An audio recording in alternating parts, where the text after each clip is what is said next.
Hi, everyone. I'm Kate Milliken, the founder of MyCounterpane, and we are here with another one-on-one. And with me is an old friend named Chris Waddell, who I am excited for you to learn more about. I'll just give you a little bit of a teaser, which Chris is a 7-time Paralympian.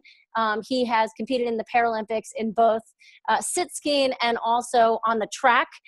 He is also the founder of One Revolution, which he will tell you about. And Chris, we haven't seen each other in a couple years. I feel like we've been in touch, but it's such a pleasure to see you again. And I'm super psyched to talk to you about perspective. I am excited, Kate. Thank you for letting me be a part of your perspective here.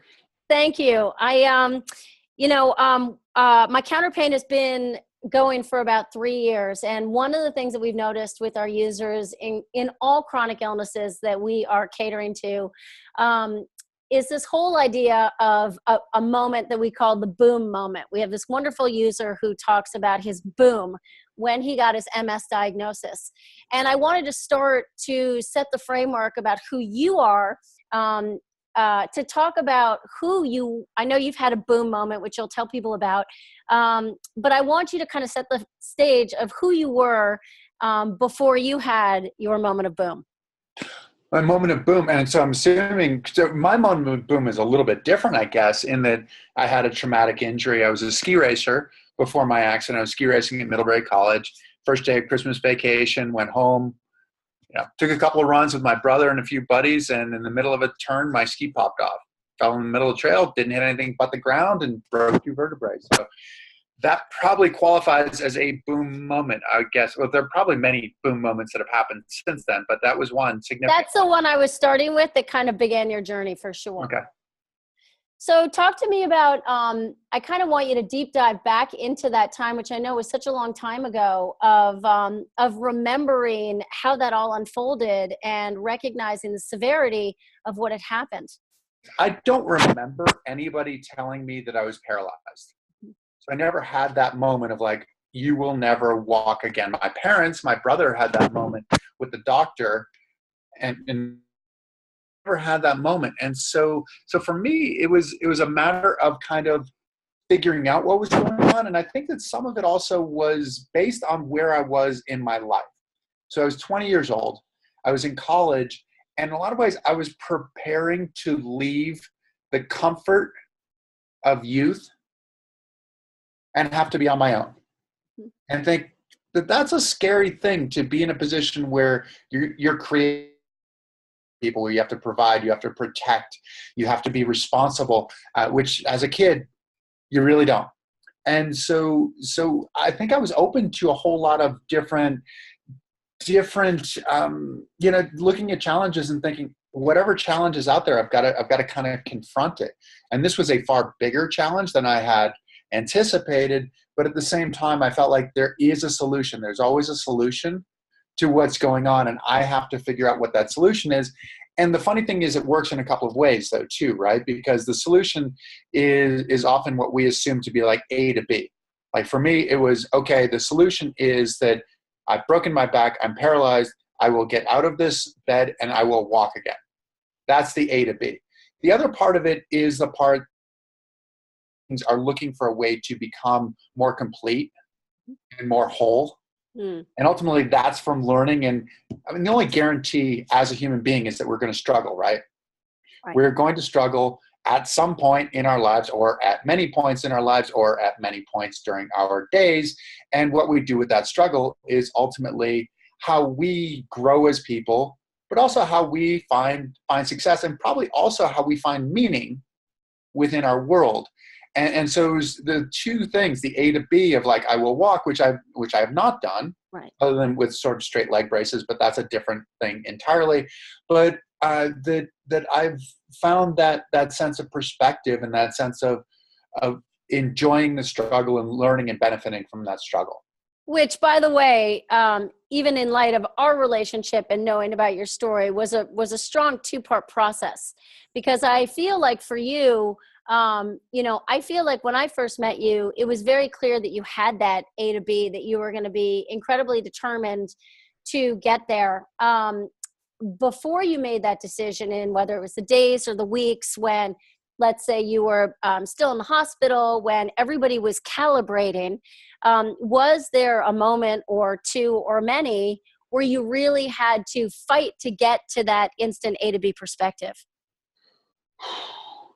The A to B perspective, I mean, there's the biggest challenge, and I think that this answers your question.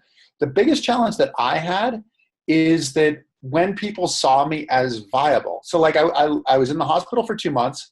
I went back to college. I left the hospital on a Friday, went back to college on a Sunday, went back to an almost 200-year-old school built mostly out of granite on the top of a hill in northern Vermont in the middle of February in a wheelchair. And I think that was completely idiotic, but it was the greatest thing I could have done because my relationship hadn't changed with my friends, and that was so important for me. But so many of my friends said to me, I could never do what you've done. Mm-hmm.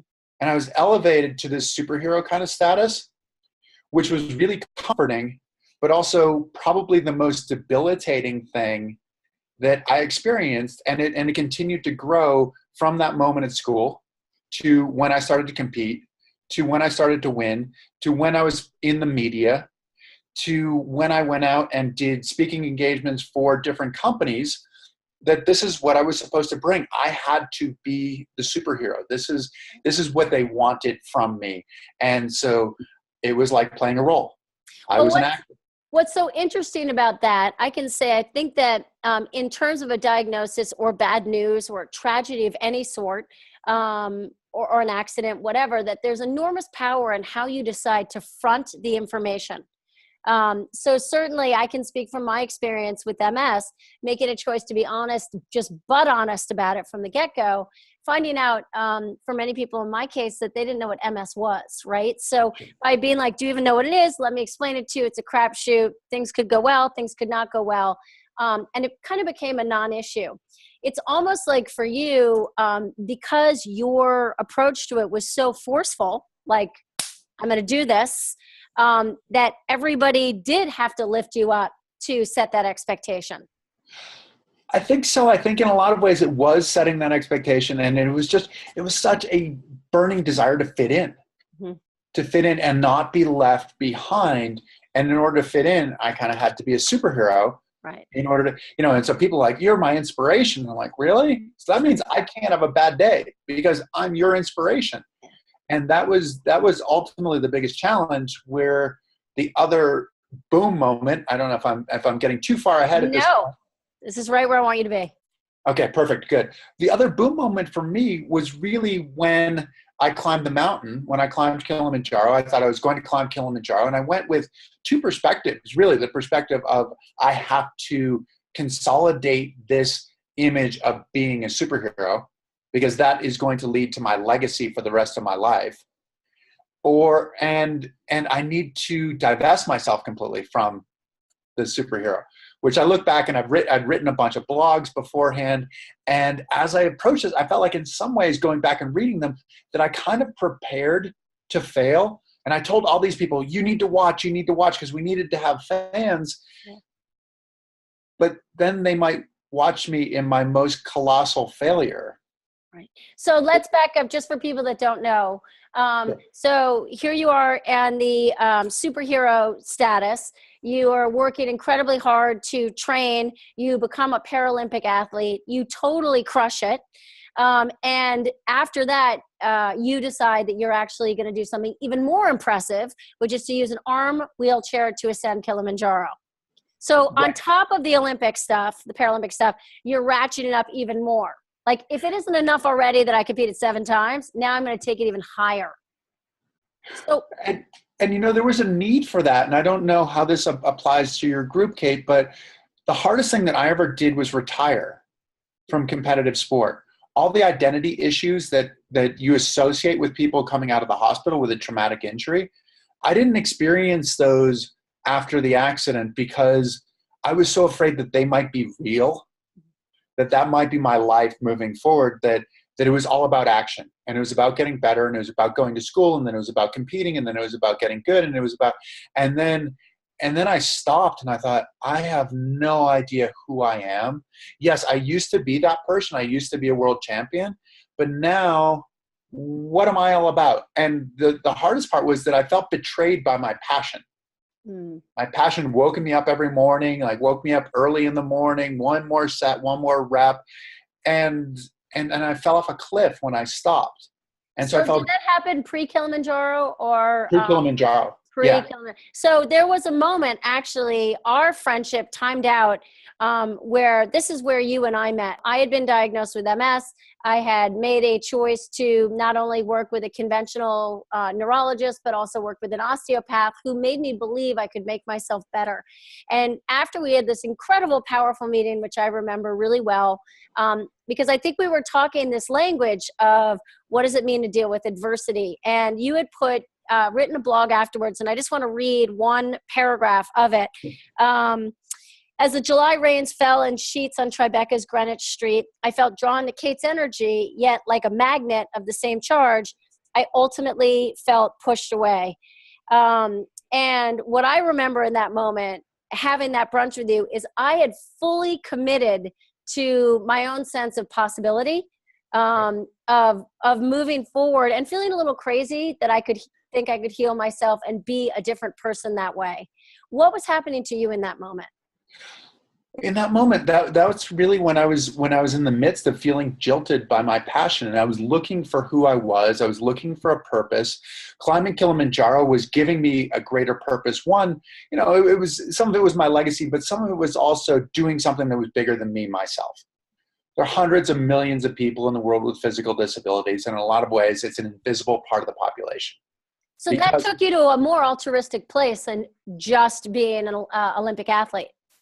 It was an extension of it, I think, because like when I went 70 miles an hour on one ski, that picture didn't fit with the picture of somebody in a wheelchair. And I liked that dissonance in some ways that it caused in people's minds, that they looked at and they went, well, I don't know what this means then, because I can't categorize you. And I think that's ultimately, hopefully when we get beyond that, we get to people, we get to see the individual.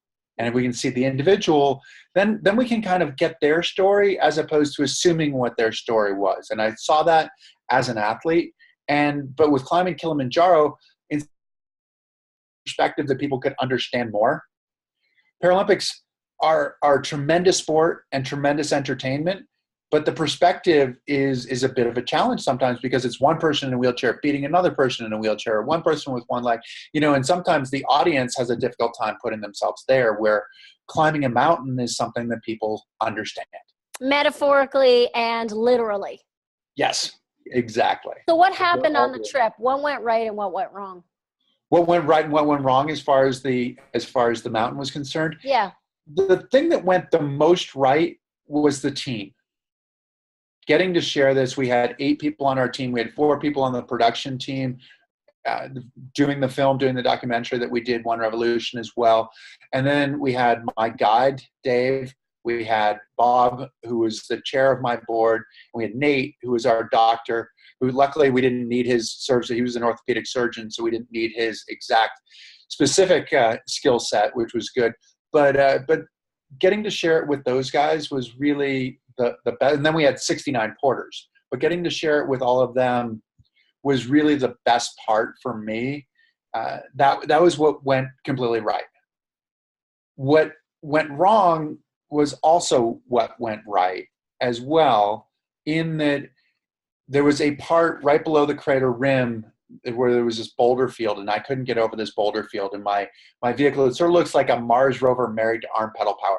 4 big wheels. Each wheel will move as much as 14 inches independently. So it has a rock crawler kind of thing. And it's a bicycle transmission. So I just pedaled with my hands and went up, and I couldn't get over this stuff. And so they ended up carrying me, which in some ways gets back to that struggle that these guys had agonizingly watched me struggle for 5 days prior to this and wanted to join in that struggle. But I wanted to do it myself, because I felt like the only way to be victorious in this was to do it completely by myself, to be the first unassisted paraplegic to summit Kilimanjaro. And I couldn't get over these things, and these guys thought nothing of the danger of carrying me over these boulders. They grabbed on, they carried me up, and carried me for like 100 feet. 100 feet of the 13,000 feet that we climbed, from the 6,000 foot base to the 19,000 foot summit. But to me, that 100 feet meant that I failed. That I failed so many people. So many people had invested so much in getting me to the mountain. And I felt like I'd failed them. I felt like I'd failed the people who'd worked so hard. I felt like I'd failed the people whose lives I was trying to affect. And so I was completely crushed. Even during the trip, during the rest of the trip, you couldn't even could you get over it? Were you able to see beyond that during the trip, or the whole time were you like, it's over? I really, at that moment, I thought it was over, and it was reminiscent of all of my failures in my life. You know, I mean, like every time that we felt like, oh, this is the moment, like this is the thing that I'm going to do, and now I'm going to succeed, and I failed. You know, and it's like, and this was just a repeat, and you think, is this a cycle of failure? Is this a complete cycle of failure and a confirmation of a life of failure? And I eventually had a conversation with Dave, who was my guide. And I was probably closest to him of anybody on the trip. We'd spent so much time together. He had run up and down this 19,000-foot mountain 4 or 5 times to scout it out, to find the best route. He's a bit of a freak of nature as far as endurance sports are concerned. And I took him aside and I said, Dave, you disappointed me. You let me lie to all these people. You let me tell them I could do this unassisted. You knew these boulders were here. You knew I couldn't do it. And he said, no one climbs a mountain alone. Wow. And so in that moment, I realized that was the lesson that I was supposed to learn, was the sense that no one climbs a mountain alone. Because for me, it being in the hospital, I had to be bigger, better, faster, stronger in order to be equal. I had to say, I can do it myself for fear of being a burden to my friends and family, because if I was a burden, then they'd leave me. But this was my realization. So really it did get better. And as we made it to the top the next day, the film crew is sitting there and they're filming me, and they want me and the posts that say, you know, this is the tallest mountain in Africa, 19,340 feet. And they want just me and the summit. And I was like, Dave, you've got to come up here. Wow. You're the part of it. And, you know, we made history together in a lot of ways. And I think ultimately it all made sense to me. The hardest part was that I also knew that it had to play in the real world. And we did, CBS Sunday Evening News did 3 segments with us. 2 before, or 1 before, 1 on the mountain, and then 1 after. So I knew that I had to talk to them, and got on the phone with the correspondent, you know, like full sat phone from our hotel in Africa. And I said, Karen, look, I just want to tell you before we start this, they carried me for 100 feet. You know, I didn't do it unassisted. I didn't break the record. And she said to me, I don't think that even matters. Wow. And it was this realization, I think, for a lot of us, in the sense of we all have this 100 feet. We all have this obstacle that in some ways shows us who we are, but in some ways can be that key to realizing that what we're trying to be might not necessarily be who we are. And it gave me the courage to kind of be who I was, to be myself for the first time. So how did that unfold for you in real life? You stopped lifting weights 10 hours a day. It's, you know, it is a funny thing because the superhero thing is a hard thing to leave, right? Yeah. I think we're always trying to be perfect, because the thing is, if we're perfect, then we're unassailable, right? Then or not even perfect, just of a level that's unique, right? Of a higher level than others. Because I don't think anybody's perfect per se, but I do think that if you end up defying the odds and have bigger biceps than the able-bodied men around you, there's something unspoken about, like, yeah, I got it, and you don't, right? And you don't, and it's a really interesting thing. I think that I essentially, I mean, I tell stories for a living, and the more honest I am, the more universal I am. The more I try to give you a process story of man conquers all, the more I look like a complete idiot, because it's not true, right, at all. And or even in the moments where it is incredible, it is just what it is. Yeah. A guy that climbed Kilimanjaro. Okay. right? Yeah. And I think what that comes back to is, one, like having goals, like the biggest thing, we all want to live, and we all want to live profoundly. And if we set big goals that scare us to death, that's part of living. It really is risking who we think we are. Because if we keep this image of ourselves nice and neatly packaged together, then that's all well and good, but it's not really living.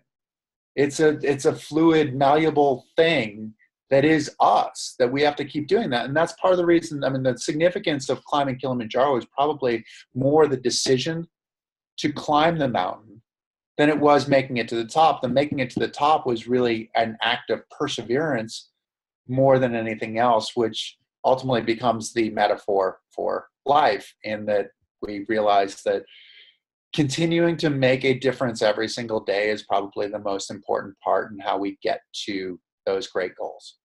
It's like your perspective started very narrow and vertical, and as a result of this culmination of experiences, widened, became much more horizontal than vertical. So how did that manifest into what you're doing today?